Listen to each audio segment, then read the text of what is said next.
اہم خبر دیں کہ وفاقی آئینی عدالت نے بھارت اور اسرائیل سے درآمدات پر پابندی کیس میں دلائل سننے کے بعد فیصلہ محفوظ کر لیا ہے۔ تفصیلات جانتے ہیں اسلام آباد سے بیورو چیف بلال ڈار سے۔ جی بلال ڈار، کیا دلائل پیش کیے گئے ہیں اور ججز کے ریمارکس کیا تھے؟ جی، اس سے قبل لاہور ہائی کورٹ نے درآمدی پابندی کو آئینی قرار دیتے ہوئے وفاقی حکومت کو ہدایت جاری کی تھی کہ جسے وفاق نے وفاقی آئینی عدالت میں چیلنج کیا ہے۔ ریونیو ڈویژن کی جانب سے ایڈوکیٹ احسان احمد کھوکھر عدالت کے سامنے پیش ہوئے اور موقف اختیار کیا کہ درآمدی پابندی وفاقی حکومت کے آئینی اختیارات کے تحت عائد کی گئی تھی۔ انہوں نے کہا کہ پالیسی برقرار رکھتے ہوئے ہدایات دینا عدالتی حدود سے تجاوز ہے۔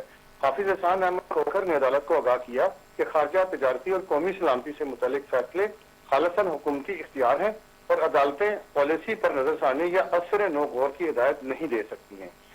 انہوں نے مزید کہا کہ ہائی کورٹ کی ہدایت آئینی اختیارات کی تقسیم کے منافی ہے۔ اگر ایسے احکامات برقرار رہے تو عدالتی مداخلت کا سلسلہ شروع ہو جائے گا۔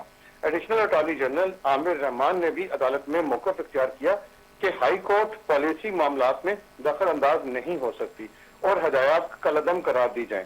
وفاقی حکومت نے فارن پالیسی اور نیشنل سیکیورٹی کی کو مد نظر رکھتے ہوئے 2019 میں بھارت اور اسرائیل سے درآمدات پر پابندی عائد کی تھی۔ 3 رکنی بینچ کی سربراہی جسٹس عامر فاروق کر رہے ہیں جنہوں نے